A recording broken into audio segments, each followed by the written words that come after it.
देवरानी जिठानी। एक दिन शिवानी और प्रज्ञा रसोई में खाना बना रही होती हैं।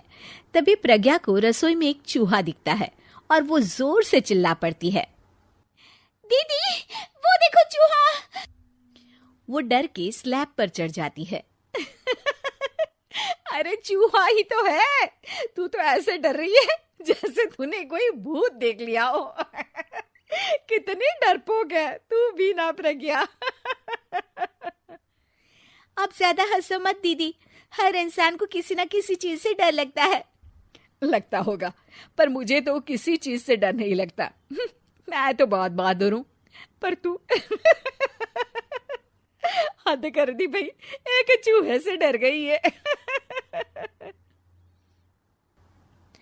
एक दिन प्रज्ञा अपने कमरे से बाहर निकल रही होती है और तभी शिवानी उसे पीछे से आकर डरा देती है।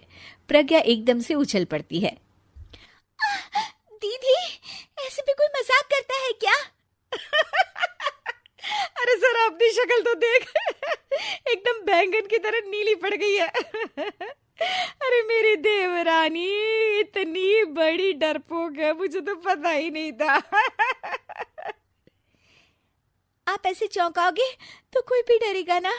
अरे नाना, कोई बहाना अब काम नहीं आएगा। आज से ना तुम्हारा नाम है डरपोक प्रज्ञा। शिवानी प्रज्ञा का मजाक उड़ाकर चली जाती है। प्रज्ञा शिवानी की मजाक उड़ाने की आदत से परेशान हो जाती है। जब देखो मेरा मजाक उड़ाती रहती है, इनकी शिकायत तो मम्मी जी से करनी ही पड़ेगी मुझे। प्रज्ञा अपनी सास के पास जाती है और उन्हें सारी बात बताती है कि किस तरह उसकी जेठानी उसके डर का मजाक उड़ाती है। ओहो, तो बड़ी बहू को बड़ा घमंड है अपनी बहादुरी पर। कोई नहीं, अभी उसका घमंड तोड़ देते हैं। मेरे पास एक तरकीब है छोटी बहू, एक काम कर तू। प्रज्ञा की सास उसे अपनी जेठानी को डराने का प्लान बताती है। ये तो बहुत अच्छा आइडिया है मम्मी जी, क्या बात है। आइडिया सुनकर लग रहा है कि आप अपने बचपन में काफी शरारती रही होंगी मम्मी जी।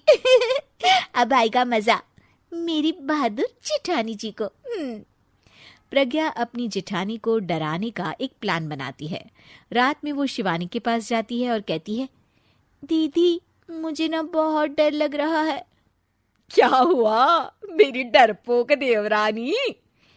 दीदी मैं छत पर गई ना तो मुझे ऐसा लगा कि कोई वहां है। ऐसा लगा जैसे मुझे कोई वहां देख रहा था, जैसे कोई साया। अरे क्या बक रही हो, तेरा वहम होगा। नहीं नहीं दीदी, आप चलो ना प्लीज मेरे साथ, मुझे तो बहुत डर लग रहा है। मेरी एक साड़ी सूख रही थी, वही लानी है। प्लीज आप चलिए ना ऊपर मेरे साथ। ओफो, चल। प्रज्ञा शिवानी को बहाने से छत पर ले जाती है और वो उसके पीछे चल रही होती है। ले आ गए हम छत पर, कहाँ है भूत, दिखा, कहीं तो है नहीं। तभी प्रज्ञा चुपके से सीढ़ियों पर छुप जाती है और शिवानी छत पर अकेली रह जाती है। अरे प्रज्ञा कहाँ चली गई? प्रज्ञा एकदम से सीढ़ियों का दरवाजा बंद कर देती है। अब शिवानी को डर लगने लगता है।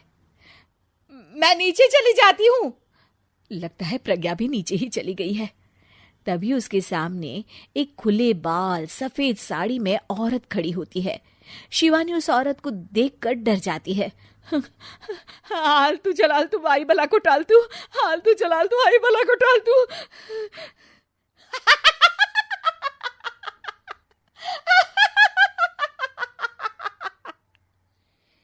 चुड़ैल की हंसी सुनकर शिवानी बुरी तरह डर जाती है। नहीं नहीं, मुझे छोड़ दो, भगवान के लिए मुझे छोड़ दो। नहीं नहीं नहीं नहीं नहीं नहीं नहीं, नहीं। मैं तुझे नहीं छोड़ूंगी, मैं तेरा खून पी जाऊंगी। तभी चुड़ैल की हंसी उसकी सास की हंसी में बदल जाती है।